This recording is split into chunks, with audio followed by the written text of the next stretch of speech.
ఘనమైనటువంటి నామమునకు స్తోత్రములు ప్రభువా.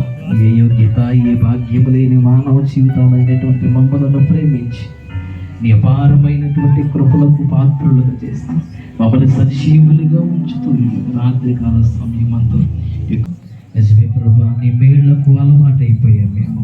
నువ్వు చేసేటువంటి తెచ్చుకుని మాగలేము ప్రభా, నిన్ను గణపరుచుకుని మాగలేము ప్రభా. ఈ స్థితిలో ఏ పరిస్థితుల్లో ఈ ఆరాధన మా సంఘ పరిస్థితులు ఏమైతే ఉన్నాయో, మా ఆరోగ్య పరిస్థితులు ఏమైతే ఉన్నాయో సమస్తమును పరిశుద్ధులు నీ సన్నిధానములో పెడతా ఉన్నాం. నీ ఒక్కరు కూడా ఒట్టి చేతులతో మీరు తిరిగి వెళ్ళిపోక నీ ఆత్మ సహాయం చేత నీ గొప్ప దీవెన చేత